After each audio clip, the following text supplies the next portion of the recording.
Florida está entrando en una crisis que millones todavía no entienden. Jubilados están recibiendo facturas de más de $100,000.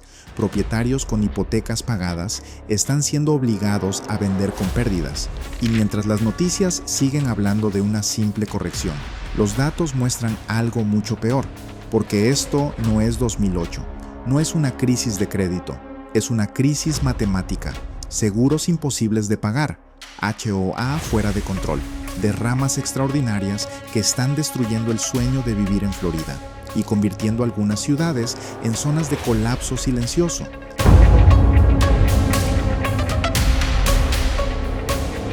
Una factura de $134,000. Eso fue lo que recibió un jubilado en North Miami por su condominio. El problema es que él había comprado esa propiedad por $119,000 y ahora le estaban cobrando más dinero en reparaciones y gastos del edificio que lo que le costó la vivienda. Intentó vender el condominio para no seguir pagando. Primero lo puso en venta por $350,000, pero al final tuvo que venderlo por solo $110,000 porque nadie quería comprar en un edificio con tantos problemas y gastos. Algunas ciudades ya son consideradas entre los mercados inmobiliarios más riesgosos del país, y aquí es donde la situación se pone seria. Los expertos dicen que Florida tiene hoy más viviendas sin vender que en cualquier momento desde antes de la crisis inmobiliaria de 2008. Eso significa que hay demasiadas casas y condominios en venta, pero pocos compradores. En Tampa, por ejemplo, los precios han bajado durante más de un año seguido. Y mientras en gran parte del país los precios todavía suben, Florida está yendo en dirección contraria. Ahora viene una de las razones más importantes de esta crisis: los seguros de vivienda. En Florida, el seguro de una casa puede costar miles de dólares al año.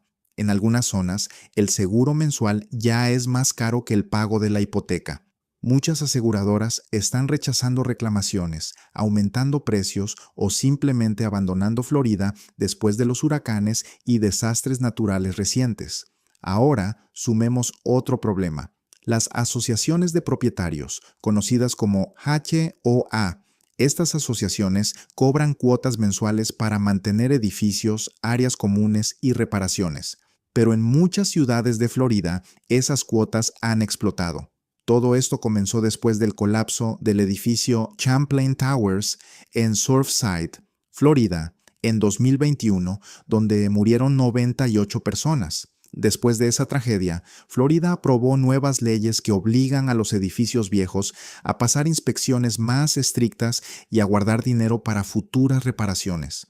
La idea era mejorar la seguridad de los edificios, pero también provocó un aumento enorme en los costos para los propietarios. Ahora, muchas personas están atrapadas, no pueden pagar las nuevas cuotas y tampoco pueden vender fácilmente porque muchos bancos ya no quieren dar préstamos para comprar ciertos condominios en Florida. Y cuando los compradores no pueden conseguir financiamiento, los únicos que compran son inversionistas con dinero en efectivo, que normalmente ofrecen mucho menos dinero por las propiedades. Por eso algunas personas están perdiendo decenas o incluso cientos de miles de dólares. Ahora sí, vamos con las ciudades. Puesto número 12, Panama City Beach. El mercado de condominios frente a la playa está empezando a frenarse fuertemente. Hay más de 1,300 condominios disponibles a la venta, casi el triple que hace un año. Además, las ventas de propiedades de lujo han caído con fuerza. Esto suele ser una señal de que el mercado se está enfriando rápidamente. Puesto número 11, Pompano Beach. Los precios de las viviendas han bajado y la mayoría de las propiedades en venta ya tuvieron que reducir su precio para intentar atraer compradores. Eso significa que muchas casas están tardando demasiado tiempo en venderse. Puesto número 10. West Palm Beach. Los precios de los condominios han tenido fuertes caídas y la cantidad de propiedades disponibles se disparó. Expertos inmobiliarios consideran que esta ciudad tiene un alto riesgo de seguir perdiendo valor en los próximos meses. Número 9. Fort Lauderdale. En Fort Lauderdale y el condado de Broward, el precio promedio de los condominios bajó a $250,000 en enero. Ese fue el nivel más bajo desde agosto. Además, los precios han bajado durante 12 meses seguidos comparado con el año anterior. También se redujeron mucho las compras hechas por inversionistas. Esto significa que cada vez hay menos personas comprando condominios en esta zona y cuando hay pocos compradores, los vendedores muchas veces tienen que bajar sus precios. Número 8. Miami. A simple vista, Miami parece estar estable, pero cuando se revisan los datos de condominios, la situación se ve más preocupante. En Miami hay suficientes condominios en venta como para cubrir 13 meses de demanda. Eso quiere decir que hay demasiadas propiedades disponibles y no suficientes compradores. En agosto, Miami tenía 251% más vendedores de condominios que compradores. Por eso muchos dueños se están viendo obligados a bajar sus precios para poder vender. Número 7. Tampa. Tampa ha tenido 13 meses seguidos de caídas en los precios de las viviendas. También aparece entre las ciudades con más ejecuciones hipotecarias en Estados Unidos. Una ejecución hipotecaria ocurre cuando una persona no puede seguir pagando su casa y el banco inicia el proceso para quitársela. Los precios de los condominios en el área de Tampa han caído cerca de 25% desde su punto más alto en septiembre de 2023. Número 6. Winter Haven. Winter Haven fue clasificada como uno de los mercados inmobiliarios con mayor riesgo en todo Estados Unidos. El valor promedio de las viviendas está cerca de $275,361, una caída de 4,1% comparado con el año anterior. Además, casi 6 de cada 10 casas se están vendiendo por debajo del precio original. Eso muestra que muchos vendedores están aceptando menos dinero con tal de cerrar la venta. Número 5. Lakeland también está mostrando señales fuertes de problemas. Esta zona aparece entre las peores del país en ejecuciones hipotecarias. En 2025, aproximadamente una de cada 145 viviendas estaba en riesgo o proceso de ejecución. Además, el condado de Polk tiene 43% más propiedades en venta que el promedio de los últimos 5 años. Número 4. Northport tuvo uno de los aumentos más grandes de inventario en todo el país. El inventario subió 68% en comparación con el año anterior. El valor promedio de las viviendas bajó a $318,081, una caída de 9,3% en un año. Además, más del 42% de los vendedores tuvieron que reducir el precio de sus casas. Para 2026 se espera otra posible caída cercana al 8,9%. Esto indica que el mercado todavía no ha tocado fondo. Número 3. Fort Myers. En Fort Myers, el precio promedio de venta fue de $340,000 en febrero. Eso representa una caída de aproximadamente $85,000 desde el punto más alto de 2022, cuando los precios estaban cerca de $425,000. Alrededor del 75% de los vendedores tuvieron que bajar sus precios en 2025, y más de uno de cada 5 hizo descuentos mayores al 10%. También bajaron mucho los permisos de construcción residencial, lo que indica que los constructores están frenando nuevos proyectos porque ven menos demanda. Número 2. Punta Gorda. Punta Gorda es una de las zonas con señales más fuertes de peligro. Entre enero de 2025 y enero de 2026, los precios bajaron casi 12%, una de las caídas más grandes del país. El condado de Charlotte fue clasificado como uno de los condados con mayor riesgo inmobiliario. También tiene una tasa alta de ejecuciones hipotecarias. El inventario está 114% por encima de los niveles normales. Eso significa que hay más del doble de viviendas disponibles comparado con lo que normalmente se veía en el pasado. Número 1. Cape Coral. Cape Coral aparece como el mercado inmobiliario más preocupante de esta lista. Los precios promedio han caído cerca de 13% desde su punto más alto. Además, 8% de los propietarios tienen hipotecas con saldo negativo. Antes, una casa podía venderse en unas 2 semanas. Ahora puede tardar más de 2 meses. Para 2026, se espera que el área de Cape Coral y Fort Myers pueda caer otro 10,2%. Sería una de las caídas más fuertes proyectadas en todo Estados Unidos. Ahora, muchas personas sí pueden pagar su hipoteca, pero no pueden pagar todo lo demás. seguros, impuestos, cuotas de asociación, reparaciones y gastos obligatorios. No es solo una crisis de casas, es una crisis de costos. Y cuando mantener una vivienda se vuelve demasiado caro, el valor de esa vivienda empieza a bajar. Si ya tienes tu casa propia, puedes invertir en bienes raíces. E invertir en bienes raíces es bueno.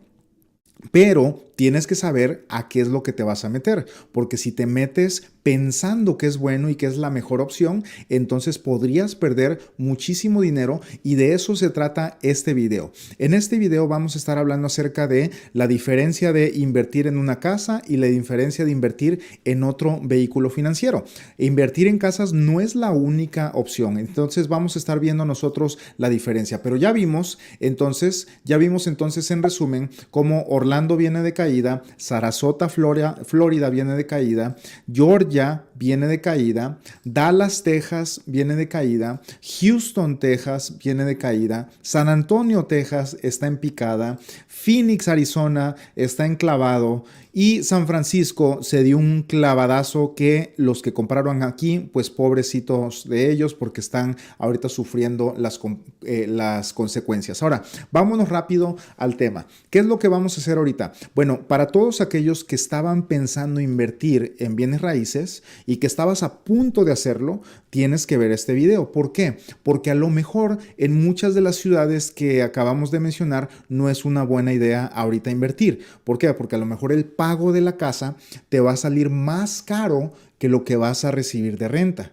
Y si eso sucede, entonces vas a tener que estar invirtiéndole dinero mensualmente a la casa y no vas a ver ninguna ganancia por muchos años. Ahora, no estoy diciendo, aquí no estamos anunciando que todo el país está en colapso. No, no, no. Eso normalmente solamente sucede cuando hay un colapso nacional, pero las ciudades que acabo de mencionar son unas de las ciudades del sur que están en colapsos.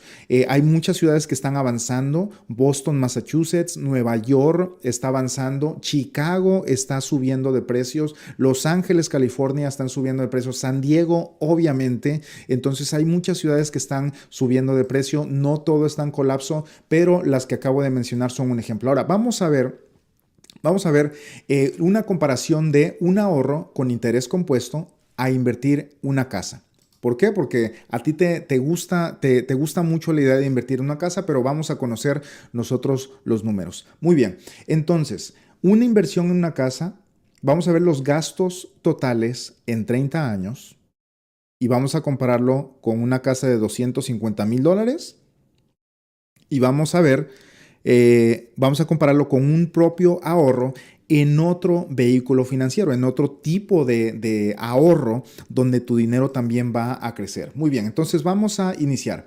¿Qué es lo que sucede? Si tú quieres comprar una casa de $250,000, entonces necesitas aproximadamente un 20% de enganche, que vienen siendo $50,000. Ahora, esos $50,000 no tan solo necesitas tú $50,000, sino que también tenemos aquí la columna del tiempo, el tiempo que tú le inviertes a este negocio. ¿Por qué? Porque es un negocio.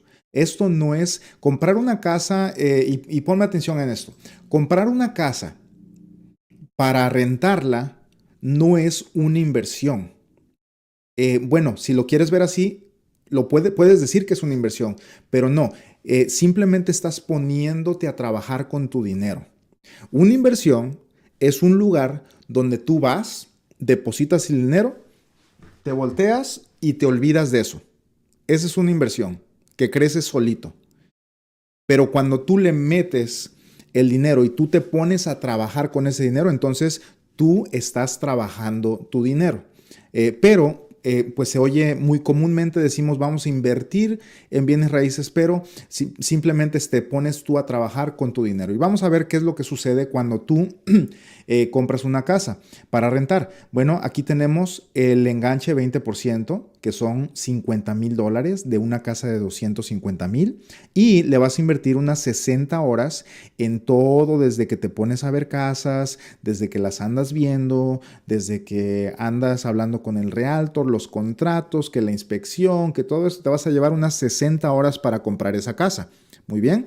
Y lo vamos a comparar con el ahorro. Entonces tenemos el tiempo, tenemos aquí la casa y tenemos aquí el ahorro con interés compuesto del que voy a hablar. Muy bien. Ahora, ¿qué más necesitas? Necesitas pagar los gastos de cierre. Los gastos de cierre, sucede esto, los puedes tú envolver en el precio de la casa y el precio te va a subir, los puedes negociar con el dueño, pero si tú tienes para los gastos de cierre, pues es mejor porque puedes entonces bajar el precio de la casa. Básicamente los gastos de cierre se pueden envolver ahí en el precio de la casa, pero aquí los puse. Los gastos de cierre en una casa de inversión son aproximadamente 3.5%. Aquí está. Y pues ahí no le puse que vas a invertir tiempo porque ya puse las 60 horas que vas a invertir en comprar esa casa. Ahora, vamos a ver qué es lo que sigue. Tenemos también, ya que compras la casa, tenemos los cargos de listado por 30 meses. ¿Qué significa eso? De que tú vas a comprar la casa. Después que la compras, tú necesitas ponerla en renta. Ahora, el error que cometen muchas personas es de que ellos solos quieren rentar las casas. ¿Y qué es lo que sucede? De que no tienen las herramientas para calificar a los inquilinos y luego es un problema que no pueden sacar a los inquilinos, especialmente si estás en una área woke, en una zona woke donde los jueces son liberales, donde el gobierno es liberal y donde defienden más al inquilino que a ti como dueño de la casa. Entonces, normalmente tú comprarías la casa y se la darías a un realtor o a una compañía que maneja casas de renta para que ellos la pongan en renta y te consigan un buen inquilino. Y eso sería la manera más segura de hacerlo. Ahora, para hacer eso, pues tienes que pagar aproximadamente en los 30 años, vamos a hacer cuentas por 30 años. En los 30 años tienes que pagar aproximadamente 30 meses de listado. O sea que ellos te van a cobrar el primer mes y normalmente vas a tener un inquilino cada año y, o sea, unos van a durar a lo mejor 2 años, 3 años, pero otros nada más van a durar 6 meses. Y más aparte, ahorita vamos a ver los problemas que normalmente hay en promedio. Ahora, vamos a ver qué es lo que sigue. Meses no rentados. Entonces, a ver, aquí en los cargos de listado te vas a gastar aproximadamente 180 horas. ¿Por qué? Porque tú tienes que ir a limpiar la casa. El realtor no va a ir a limpiar la casa. El realtor, si algo está mal con la casa, no lo va a ir a hacer. Él no va a ir a cortar el pasto. Ellos solamente van a publicar la casa para venderla. Y tú tienes que invertirle como unas 180 horas en los 30 años.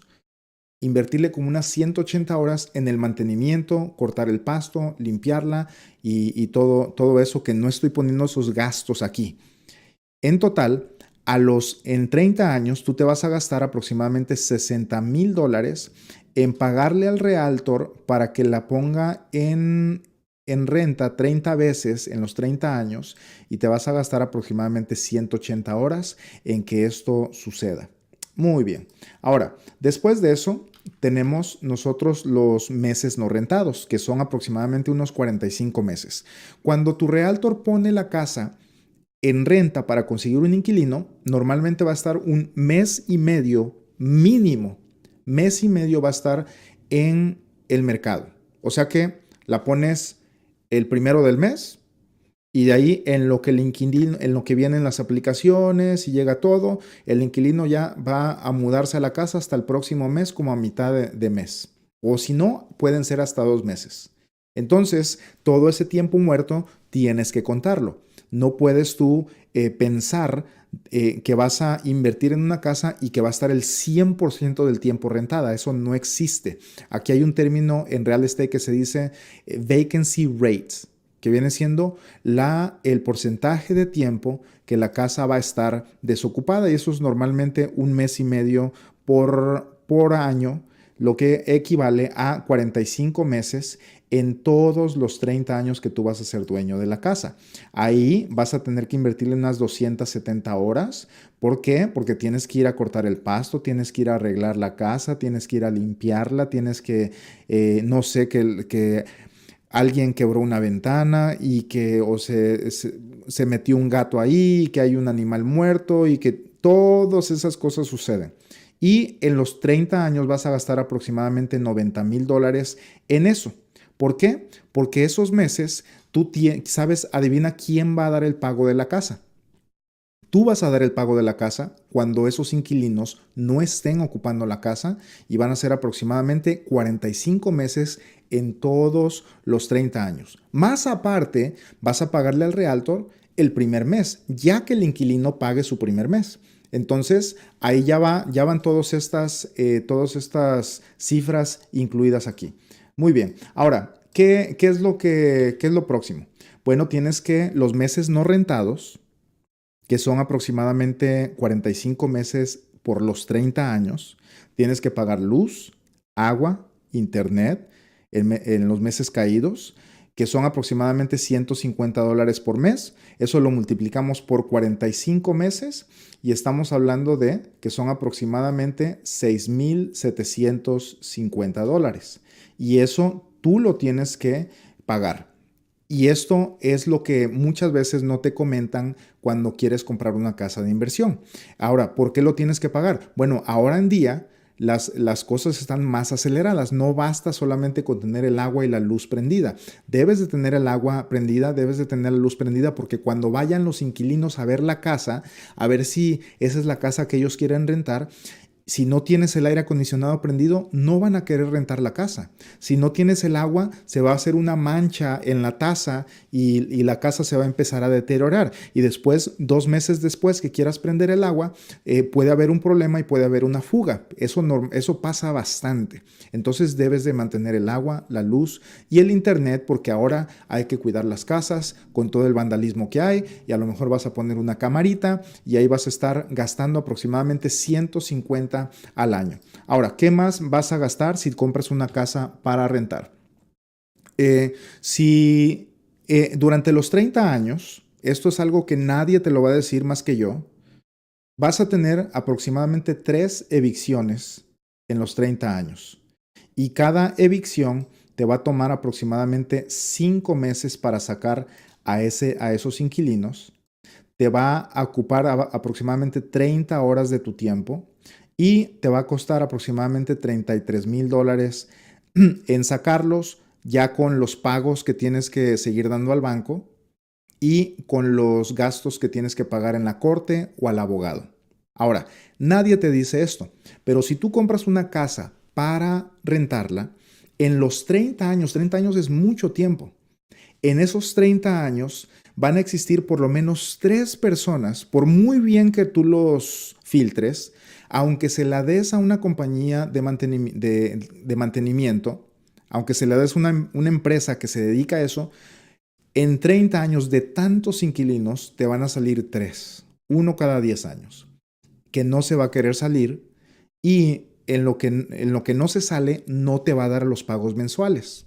Y tú tienes que pagar eso al banco. Y normalmente mínimo son 5 meses para que tú puedas sacar a esa persona. Entonces tú tienes que pagar todos los pagos del banco y después tienes que ir al juez y meter la aplicación. Aquí en Texas cuesta aproximadamente unos $400 si tú haces el trabajo, pero casi siempre te recomiendan que vayas con un abogado. Al abogado le vas a pagar unos $2,000, $3,000, pero los vas a sacar más rápido. Y a lo mejor te vas a ahorrar un pago de $2,000 que tenías tú en el préstamo de la casa. Entonces, esto va a suceder por muy bueno que seas. No lo podemos evitar, son estadísticas simplemente. Ahora, ¿cuántas horas totales de trabajo vas a gastar? Bueno, aquí ya tenemos el total de horas que tú le vas a invertir a esa inversión para tener una casa de renta. Y otra vez te lo digo, no estoy aquí hablando yo de que comprar una casa para rentar es malo. No. Es una muy buena estrategia y muchas personas tienen, les va muy bien. A final de cuentas vas a ganar. Pero no vas a ganar lo que tú pensabas, sino tienes que considerar todos estos números. Muy bien. Entonces, ¿qué quiere decir todas estas horas que tú vas a invertir? Significa que si tú ganas aproximadamente 30 la hora y en tu trabajo, entonces Entre todas las horas son como unas 540 horas que le vas a invertir, lo multiplicas por 30 y tú estás trabajando aproximadamente 16,000 dólares por esa inversión que tú tienes. O sea que tú debes de considerar tu tiempo, porque tu tiempo es valioso, tú vales dinero. Por eso cuando vas a trabajar, te pagan por hora y te dan un sueldo. Ahora, lo que muchas veces sucede es de que tú dices, voy a invertir en una casa y le metes muchísimas horas y tú nunca cuentas esas horas como horas de trabajo, pero tienes que contarlas, porque a lo mejor te conviene más, mejor meter overtime, mejor quedarte a trabajar o agarrarte un segundo trabajo que estar invirtiéndolo aquí, porque aquí a lo mejor vas a estar en pérdidas los primeros años y tienes que considerar todo esto. Entonces, aquí tenemos los números desde el enganche, los gastos de cierre, los cargos de listado, los meses no rentados, la luz, el agua, el internet en los meses caídos, las 3 evicciones que te van a suceder en los 30 años y las horas totales de trabajo. Después de eso, pues vamos a sacar el total y son 540 horas trabajadas que tú tuviste que andar trabajando. ¿Por qué? Porque tú no vas a mandar a alguien a que limpie la casa, te va a salir carísimo. No vas a andar mandando gente que te vaya a cortar el pasto, porque te va a salir mucho más caro y el número de la derecha va a empezar a aumentar más y más. Ese número sube si tú le sigues aumentando y fíjate que no estoy considerando reparaciones. Aquí Dios no lo quiera, un aire acondicionado, ese normalmente, no lo estoy poniendo aquí, pero normalmente un aire acondicionado lo tienes que reemplazar cada 10 años. Y ahorita te va a salir en $8,000, en 10 años te va a salir en 15 y en 20 años te va a salir en a lo mejor $20,000 cambiar un aire acondicionado. Y son gastos que tú tienes que ir previniendo. ¿Qué tal si viene una granizada o si viene un viento, te tumba te tumba el techo? Tienes tú que arreglar eso y pagar el deducible y hablarle al seguro y son más horas de trabajo y más dinero que tienes que invertir. Ahora, hasta ahí vamos bien. Entonces, en total, ya tomando en cuenta el enganche y todo esto, llevamos nosotros gastados $264,700 que salió de nuestro bolsillo. Todo esto ha salido de nuestro bolsillo. Y ahora, ¿qué es lo que sucede normalmente? Que el que te está vendiendo la casa, el realtor o el que te está invitando a invertir y a rentar casas, pues no te lo está comentando porque nadie piensa al futuro. Lo único que estamos viendo ahorita es cuánto está el pago y en cuánto la voy a rentar. Pero todos los demás gastos nadie te los está diciendo. Entonces tienes que considerarlos. Ya cuando en los 30 años, con una casa de 250,000, te va a salir, tú vas a desembolsar de tu bolsa aproximadamente 264,000. Eso es lo que va a salir de tu bolsa. Y lo que paga el inquilino, entonces ya eso es para pagar los otros meses de renta y para pagar las reparaciones.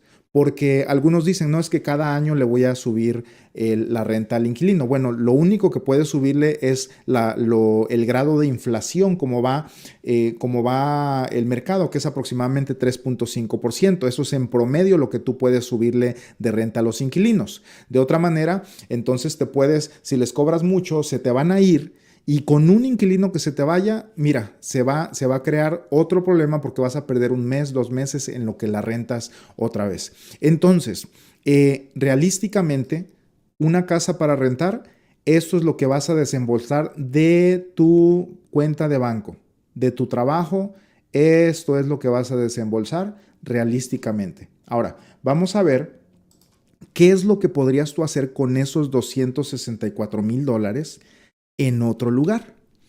Y aquí es donde viene la comparación. Mira, tenemos la comparación de una inversión en una casa y tenemos la comparación con un ahorro propio en otro lugar. Pues vamos a ver cómo funcionaría cada una de las dos. Vamos a irnos uno por uno. La inversión inicial. Bueno, aquí tenemos la inversión inicial y vamos también, algo que necesitamos muy importante es la edad. la edad de la persona. Vamos a suponer que tienes 35 años y apenas estás lleno de vida, tienes niños chiquitos, tienes a tu esposa, ya vives en tu propia casa y tú tienes un buen trabajo y dices, quiero invertir en bienes raíces. Entonces, vamos a darle y vamos a ver cuál es la diferencia. Entonces, la inversión inicial. Ya vimos que la inversión inicial para comprar una casa tienes que poner lo que es el enganche y lo que son los gastos de cierre, que son aproximadamente $58,000. Ahora, cuando haces un ahorro propio en un vehículo financiero como este que te estoy presentando aquí, no necesitas tanto. Con $36,000 nos van a dar los mismos números al final de los 30 años. Entonces, el objetivo aquí es, ya vimos que a una casa de 250,000 vas a desembolsar aproximadamente 264,000. ¿Qué pasaría si esos 264,000 que desembolsaste allá los pones aquí en un ahorro donde no tienes que hacer nada?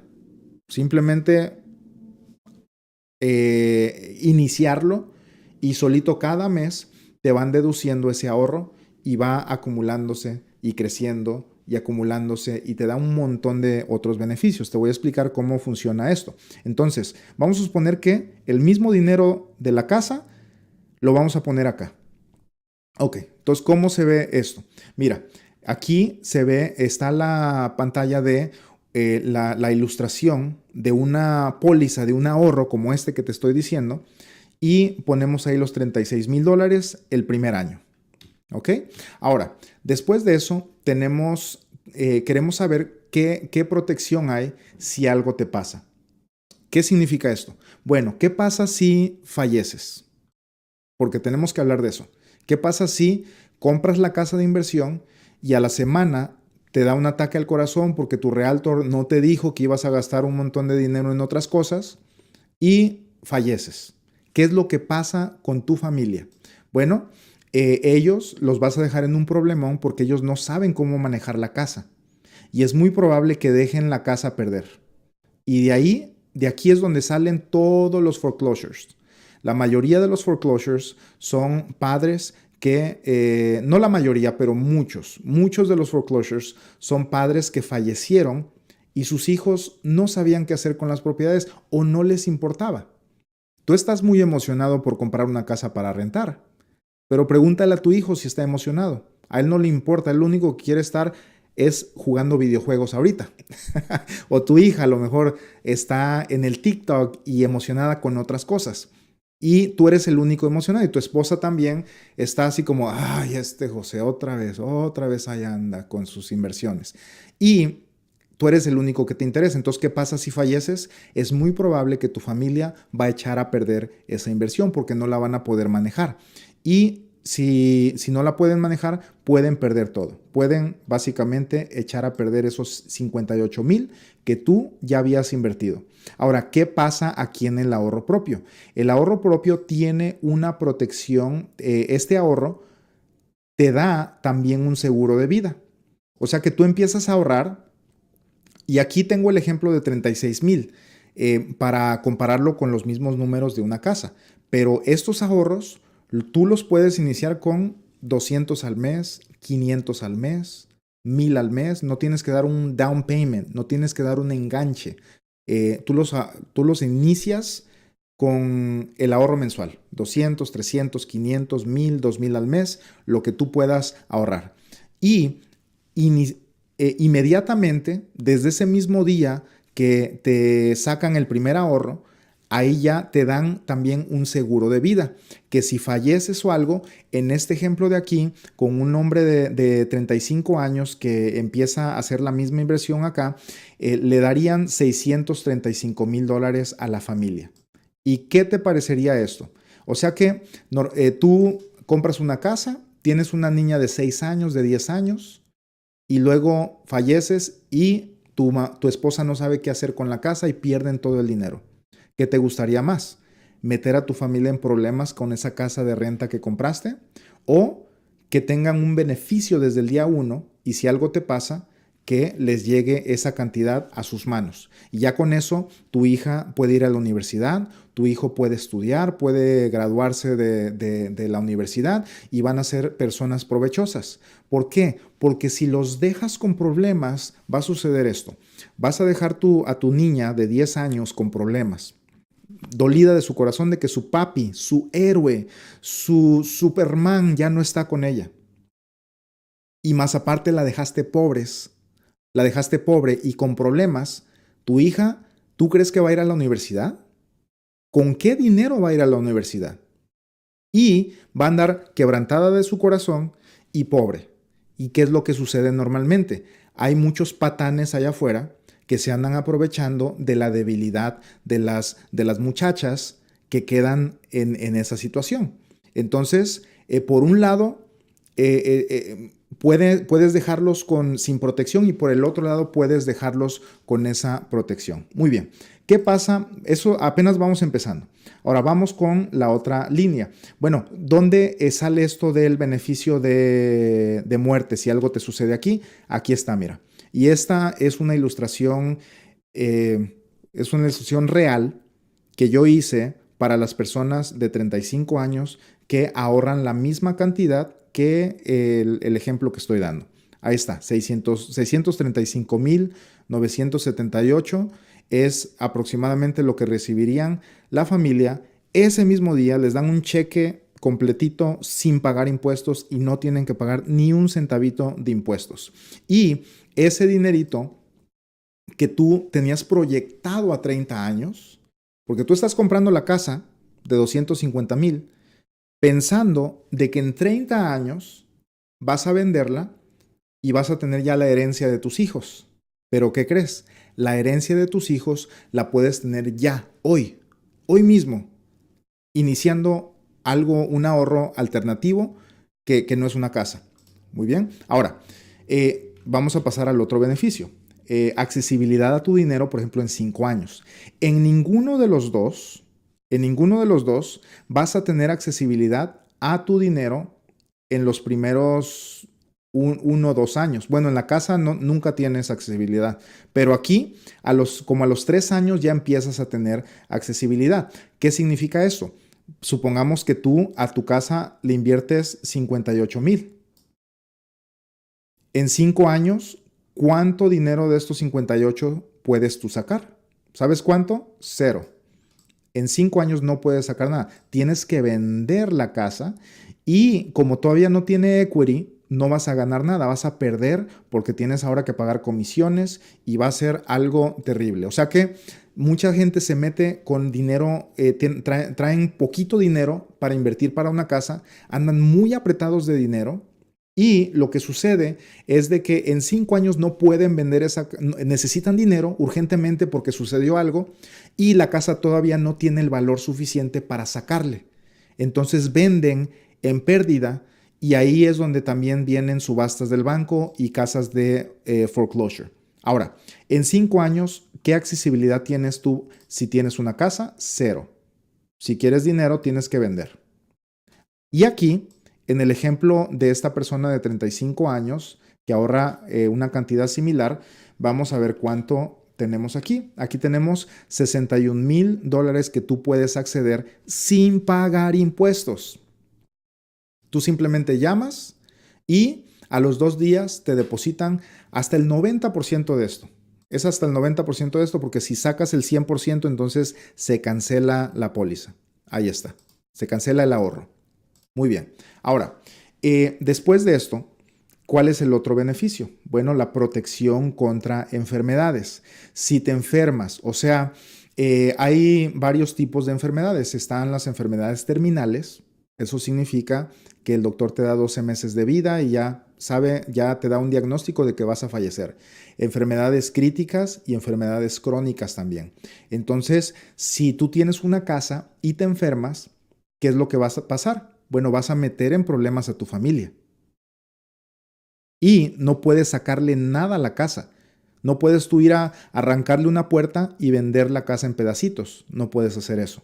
Pero aquí, con esta póliza, con este ahorro, tú puedes tienes un beneficio de enfermedades. Imagínate, ya tenemos el beneficio de la herencia de tus hijos, aquí está. El beneficio de que tú te conviertes en tu propio banco y puedes sacar dinero cuando tú quieras. Y después tienes el beneficio de que si te enfermas, si te da una enfermedad crítica, crónica o terminal, tienes entre $595,000 hasta $1,500,000 para que te cures, para que sobrevivas y para que estés tranquilo los últimos días de tu vida si es que te pega alguna de estas enfermedades. Ahora, ¿cómo se ve esto en la póliza? Mira, aquí tenemos nosotros esta es una ilustración sacada de una póliza real. Y aquí tenemos los beneficios de enfermedades terminales, crónicas y críticas. Si te da las enfermedades terminales, significa que si el doctor te dice que tienes 12 meses de vida, entonces empiezas a cobrar. Si tienes una enfermedad crónica como artritis, diabetes, que se empieza a empeorar y no puedes hacer dos de las actividades diarias que viene siendo, que incluyen no puedes bañarte, no puedes tener continencia, o sea, usas pañal, no puedes vestirte, no puedes comer, no puedes ir a la taza, no puedes transferirte. Si cualquiera de esas dos, que tengas dos de esas, entonces empiezas a cobrar. Pero si te da una enfermedad crítica como SIDA, como anemia, te quedas ciego o te da cáncer o te da cualquiera de estas enfermedades, ataque al corazón, una parálisis, una embolia, te da cualquiera de estas enfermedades, tú empiezas a cobrar. Ahora, ¿cuánto empiezas a cobrar? Bueno, si es una enfermedad crónica, aquí están los números. A los 37 años, este beneficio empieza a los 2 años después de que tú abres el ahorro. A los 37 años, cobrarías hasta 154,000. A los 63, cobrarías aproximadamente 283,000. A los 90, sería aproximadamente 698,000 y te los van a distribuir de acuerdo a tu expectativa de vida, a tu esperanza de vida, o sea, cuántos años te quedan por vivir. Y el resto se lo van a dar a tu familia. El resto se lo queda tus beneficiarios, tu hija, tu hijo, las personas que tú amas, para que ellos se queden bien tranquilos sin problemas económicos. Ahora, si te pega una enfermedad crítica, entonces aquí a los 37 años, 2 años después de que abres el ahorro, te darían máximo hasta 579, a los 63 te darían hasta 1,000,000, a los 90 te darían hasta 1,500,000 y aquí así es como ellos te lo van a distribuir dependiendo la esperanza de vida, y el resto se lo dan a tu familia para que tu hija termine la universidad y pueda hacer su vida y no venga un patán a querer aprovecharse de ella y a querer aprovecharse de la debilidad, del dolor de que tú ya no estás. Ahora, si son enfermedades terminales, ahí están los beneficios. Una enfermedad terminal, o sea, el doctor te dice que te quedan 12 meses de vida, entonces puedes tú cobrar hasta pues toda la póliza. Básicamente puedes cobrar toda la póliza, pero si en la póliza ya acumulaste mucho dinero, como aquí, esta persona de 35, si llega a los 90 años va a tener millones. Cobra 1,500,000 y le queda 1,400,000 para su familia. Imagínate cómo puedes tú cambiar la vida de tu familia. Y este ahorro que lo estoy comparando con una casa, mira, con los dos, con la casa o con este tipo de ahorro, tú vas a dejar muy bien a tu familia. Pero imagínate, si todos tuviéramos un ahorro como estos, todos los hispanos, pasaríamos de ser la clase pobre de Estados Unidos, porque los hispanos lamentablemente somos la clase más pobre de los Estados Unidos, somos los que ganamos 20,000, 25,000, 30,000 dólares, pasaríamos de ser los más pobres a los ricos de Estados Unidos. Automáticamente, si todos los hispanos hiciéramos esto, llevaríamos a la raza hispana de la pobreza a la riqueza en una generación. En una generación podemos hacer esto, en 40 años. Una generación se mide, en la Biblia dice que una generación son 40 años, entonces así es como lo estoy midiendo. Ahora, vamos a pasar a más beneficios, porque aquí no se acaba esto.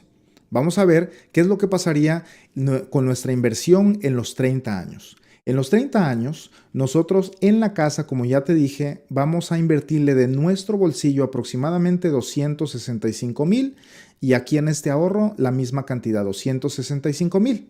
¿Por qué? Porque en este ahorro pues vamos nosotros ahorrando mensual y en la casa vamos nosotros gastando conforme van saliendo los problemas. O sea, tú compras una casa de renta, tu realtor no te dijo, pero van a salir 1,000,000 de problemas y cada vez que sale un problema tienes que desembolsar, y estás desembolsando y más y más y más y más. Entonces, en lugar de estar con esos ataques de pánico de que, ay, ya nada más estás esperando la mala noticia, qué es lo que le pasó a la casa, qué le pasó al inquilino, ya se me salió, ya es fin de mes y ya es primero, ya es segundo, tercero, ya es el quinto día del mes y no recibo la renta y estás tú con esos nervios y ese dolor en tu corazón. Todo eso lo puedes eliminar y simplemente que te saquen el ahorro mensualmente de tu cuenta de banco. Entonces, en los dos invertimos o metimos la misma cantidad. Pusimos a trabajar la misma cantidad. Ahora, ¿qué pasa? ¿Cómo se ve aquí en la póliza? Mira, aquí están. Con este ejemplo, a los 30 años ya le pusimos $262,000, que es muy similar a lo que le invertimos a la casa. Ahora, ¿qué pasa con las ganancias totales en papel? ¿Cuánto tenemos después de los 30 años? Bueno, existe una ganancia que se llama la ganancia en papel. Eso significa que es simplemente lo que vale nuestra alcancía o lo que vale nuestra inversión o nuestro ahorro. Pero es muy diferente, las ganancias en papel son muy diferentes a las ganancias ya realizadas. La ganancia realizada es ya cuando tienes el dinero en la bolsa. Entonces, en una casa que ahorita la compras por $250,000, en 30 años va a valer aproximadamente $701,000. Ahora, ¿cómo saqué este número? Pues lo saqué con la inflación. Porque las casas son el mejor termómetro para medir la inflación. Las casas van midiendo la inflación y si tú ves las ganancias que han tenido las casas a través de los años, es la misma ganancia que ha tenido la inflación, exactamente alrededor del 3.5%. Entonces, una casa que hace 30 años costaba 250,000, ahorita cuesta $701,000 y ahí está tu ganancia en papel. ¿Y cuánto tienes aquí en la póliza? Aquí tienes un poquito menos, pero ahorita te vas a impactar de lo que vas a ver aquí. Muy bien, entonces aquí tenemos las ganancias en papel y mira, aquí tenemos la ganancia en la póliza. Ese es dinero disponible que tú puedes sacar. Muy bien. Ahora, vamos a ver cuánta accesibilidad tienes tú a los 30 años. Si tú quieres sacarle dinero a estos 701,000 en 30 años, tienes que venderla. Tienes que venderla. Tienes que venderla. Así de fácil. Ahora, mucha gente va a decir, no, es que si llegan los 30 años, sacas una línea de crédito y le sacas dinero. Pero te voy a decir algo. Si tú calificas para que te den una línea de crédito, eso quiere decir que ganas muy bien. Y si ganas muy bien, ¿para qué vas a necesitar dinero? Normalmente lo que sucede todos los días, y yo hablo con gente todos los días, normalmente lo que sucede es, llegan los 30 años y el dueño de la casa dice, necesito dinero, necesito sacarle dinero a la casa. ¿Por qué? Porque no tienen dinero, porque están necesitados de dinero. Entonces van al banco y el banco se da cuenta que no ganan lo suficiente para una línea de crédito. No tienen pruebas de ingresos. Entonces, por esa misma razón de que no tienen dinero y están necesitados, el banco no les va a prestar. Entonces, normalmente tienen que vender. Pero, ¿qué pasa aquí en la póliza, en este ahorro? En este ahorro no tienes tú que vender. Aquí puedes retirar hasta el 90% de lo que está en esta columna. O sea que si a los 60 años tienes 471 aproximadamente, tú puedes retirar hasta el 90%, que vienen siendo como unos 420,000. Si es, vamos a suponer que ya tienes 73 años, ya tienes 1 millón, puedes retirar hasta $900,000. Y esto pues sigue avanzando, sigue avanzando. Muy bien, y tú lo puedes retirar y después meterlo ahí, lo vas a sacar como un préstamo y tú simplemente sigues dando tus ahorros, aquí seguirías dando tus ahorros de que son aproximadamente 6,630 al mes. Ahí está. Muy bien. Ahora, eh, ¿qué pasa ahora con cuando los costos para sacar el dinero? Recuerda que yo te dije que tú tienes una ganancia en papel de $701,000. Pero si vendes, si a ti tú necesitas el dinero y necesitas vender, entonces vas a gastar 10% en las comisiones, gastos de cierre, compañía de título, póliza de título y todos los gastos que tienes tú para vender una casa es aproximadamente el 10%. Más aparte, como es una casa de inversión, el gobierno va a estar ahí en primera línea para quitarte un 20% de esa ganancia. Entonces te van a tumbar el 30% aproximadamente, que son unos $210,000. A $210,000, a esos $210,000 diles adiós. Y esos son entre comisiones, realtors, compañías de título, impuestos y todo, ahí se te fueron $210,000. Entonces, la ilusión de que tu inversión costaba 700, la ilusión de que tu inversión costaba 701 es simplemente una ilusión. ¿Por qué? Porque es 700,000 en papel, pero si vendes ya no tienes 700, ya tienes como unas 400 y algo. Muy bien. Ahora, en el ahorro, ¿cómo funciona esto? Si tú quieres retirar, ¿cuánto te cobran? ¿Quieres ver cuánto te cobran? Nada. No tienes que pagar impuestos. Y el dinero te lo deposita porque es tu dinero. Ahora, ¿por qué no tienes que pagar impuestos? Porque este vehículo financiero, este ahorro, es una canasta que tiene muchos beneficios. Ya te los mencioné. Tiene el beneficio de la herencia de tus hijos. Ahí está la herencia. Si tú lees la Biblia y eres creyente, tú sabes de que Dios nos manda a dejarles una herencia a nuestros hijos, y los judíos por eso es una raza que tiene miles de años en esta tierra, y ellos no van a ser, nunca los van a poder destruir. Primero, porque son el pueblo escogido de Dios, y segundo, porque la estrategia financiera de ellos hace que los hijos sean más grandes que los padres. Y luego esos hijos, sus otros hijos son más grandes y más ricos y más poderosos. Y ellos tienen una estrategia de dejarle una herencia más grande a sus hijos que ya Dios se las mandó en el Antiguo Testamento. Entonces, en esta canasta de beneficios de ahorro que te estoy diciendo, tú tienes la herencia de tus hijos, tienes protección contra enfermedades terminales, críticas y crónicas, tienes el crecimiento de tu dinero con los mercados, tienes eliminación de riesgo, tienes beneficios de impuesto, que es lo que estamos viendo aquí, y tienes liquidez. O sea que no tienes que esperar a que estás viejito para retirar. Tú, si a los 5 años ya acumulaste algo, ya puedes retirar ese dinero para cualquier cosa que lo necesites. Muy bien. Entonces ahí están los códigos del IRS que le dan el beneficio a este vehículo financiero que está clasificado como un seguro de vida. Pero no es un simplecito seguro de vida, no es nada de eso. Un seguro de vida regular, tú lo compras, en 10 años ya expiró, o en 20 años ya expiró. Te tienes que morir rápido con un seguro de vida típico, porque esos se expiran y si no te moriste, entonces ya perdiste. Es como un juego de que tómala o déjala. Ahora, aquí ya vimos entonces los costos para vender la casa.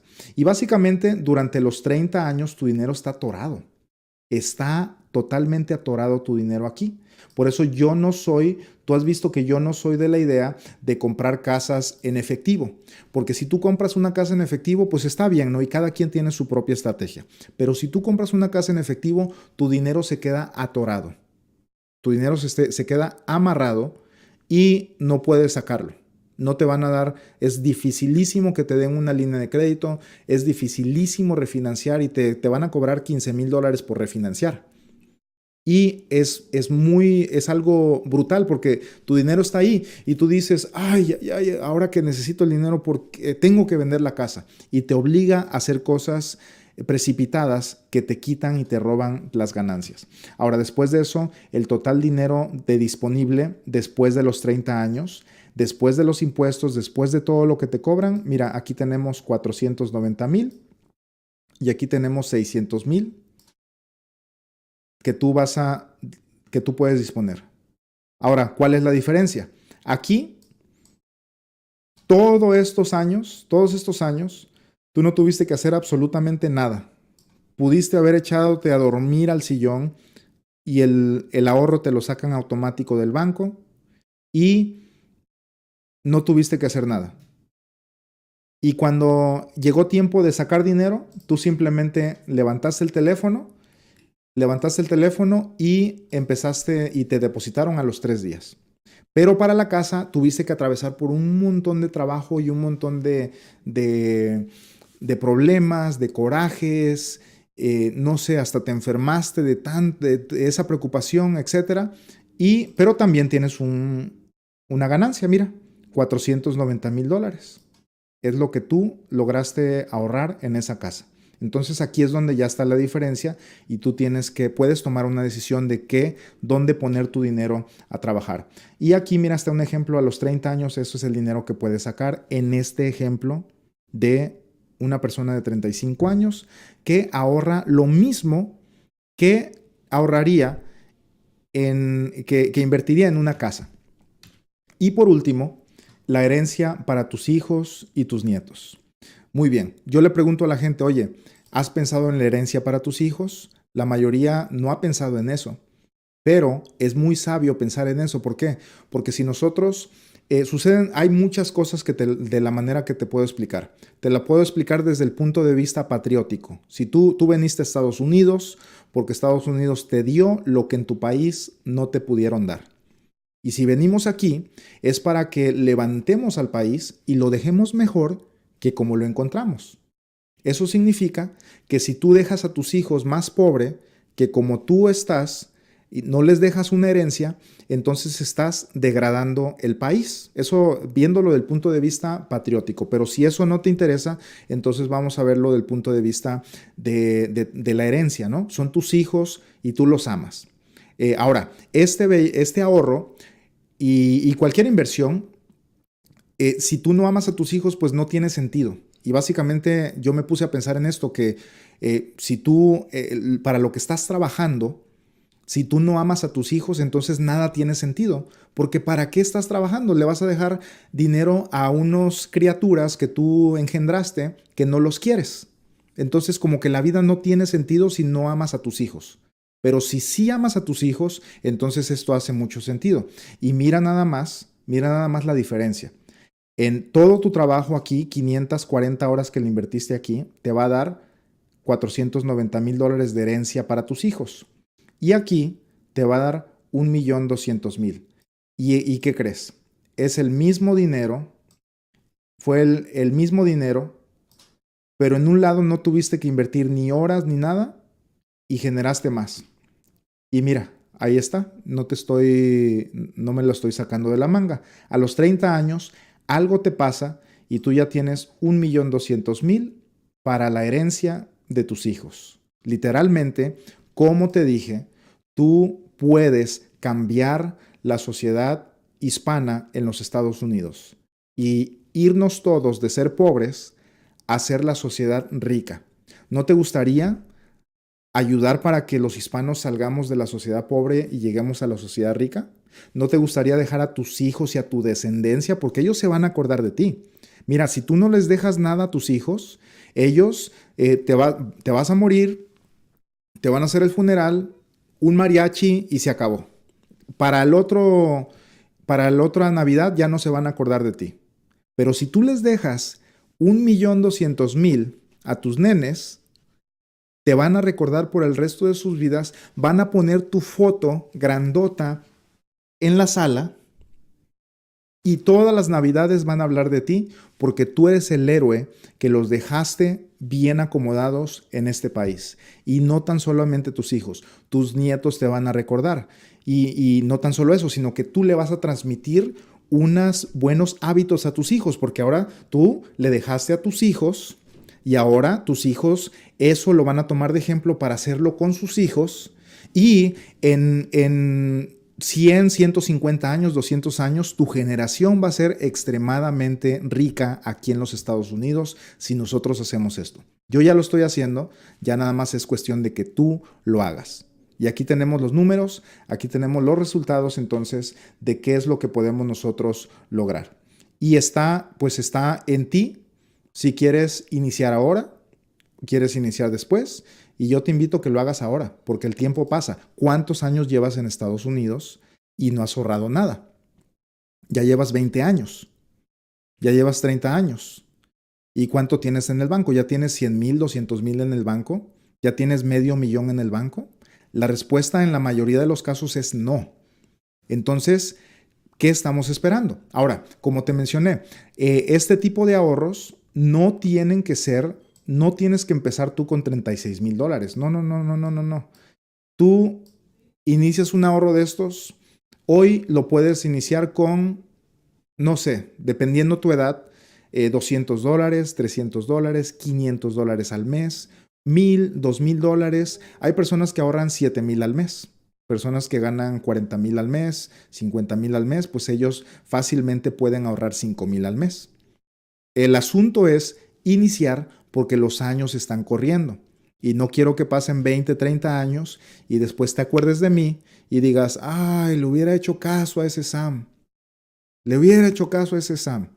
Y el tiempo pasa. Entonces, calcula cuánto tiempo llevas aquí, cuánto ya tienes ahorrado y te vas a dar cuenta de que necesitas empezar ya. Ahora, para las personas que no les alcanza para invertir en una casa, pienso que esta es la mejor opción. Porque no necesitas enganche, no necesitas, necesitas calificar, ¿eh? No a todos los califican, pero la calificación no tiene nada que ver con tu puntaje de crédito, ni con cuánto dinero tienes en el banco. La calificación tiene que ver con tu salud. Si tú estás sano relativamente o tengas algún problemita o algo, no va a pasar nada. Si tienes un problema ya grave, entonces ya a lo mejor no te van a calificar. Y esa es otra cosa. Tú puedes decir, me voy a esperar para el otro año porque voy a agarrarme otro trabajo, voy a hacer esto, otro. Puedes esperarte, pero ¿qué sucede? Que si te enfermas de aquí a un año, te pega algún cáncer, alguna enfermedad, van a pasar dos cosas. Ya nunca te van a querer asegurar. Y número dos, no vas a tener ninguna protección para tu vida. Entonces, el tiempo siempre es ayer. Ayer teníamos que empezar a ahorrar, ayer teníamos que empezar a protegernos, ayer teníamos que empezar a invertir. Y si tú lo que quieres hacer es invertir en una casa, pues bueno, pienso que estos números son muy realistas, los puedes tú aplicar en las inversiones que vas a tener y de todos modos vas a ganar. ¿Por qué? Porque el tener una casa te va a dar un orgullo muy grande. Tú vas a una fiesta un fin de semana y les dices que tienes una casa o dos casas o tres casas de renta y la gente te va a ver con los mejores ojos, te van a ver como el inversionista, te van a ver como el Donald Trump de la familia. Ahora, si tienes un ahorro, pues nadie sabe qué es eso, nadie te va a hacer caso, solamente tú sabes que tienes los millones ahorrados. Entonces, esa podría ser una diferencia, el orgullo de pues presumirlo a la familia, porque sí, una persona que tiene 3, 4, 5 casas se escucha muchísimo mejor a que les digas, no, pues yo tengo un ahorrito ahí en un lugarcito. Nadie le importa un ahorrito, todos quieren ver algo físico, pero no siempre las cosas físicas es lo que nos da más. Entonces, yo te invito a que empieces ya. No dejes pasar otro día y si tú quieres empezar tu ahorro, ve a la descripción del video y de hecho aquí los que están aquí en el chat se los voy a poner aquí para que si quieren iniciar un ahorro como estos, pues lo puedan empezar. Entonces ahí lo tenemos. Pedro Barajas dice, no, Giovanni dice, me has hecho reír Pondrán tu foto grandota. Suena hasta interesante, está bien la idea. Así es. Van a poner tu foto grandota. ¿Qué pasa si tienes 50 años? Sí se puede. Yo tengo clientes que hasta de 62 ya se ven bien los números. Y los que tienen 70, hasta estoy atendiendo a un cliente ahorita que tiene 79 años. Y todavía podemos armar algo. Obviamente ya no da tiempo de hacer millones, ya no da tiempo. Si tienes, yo digo, si tienes 30, de 30 a 40, todavía podemos pegarle al millón. De 30, de 20, 30, 40, todavía podemos llegarle al millón para que dejes a tus hijos millonarios. Ya de 40 para arriba, ya empiezan a bajar los números, pero también, si tienes $2,000 para ahorrar, aunque tengas 50, esa cosa va a avanzar muchísimo y vas a acumular bastante y puedes pegarle al millón. Entonces todo depende de tu edad, depende de cuánto puedes tú ahorrar. No es una, no nos dicen, nos prohíben que le llamemos inversión. Esto no es una inversión, tampoco es un simple seguro de vida. Esto es un ahorro con beneficios. Un ahorro con beneficios. Entonces, familia, muchas gracias por estar aquí. Los voy a dejar con esto y nos vemos hasta la próxima.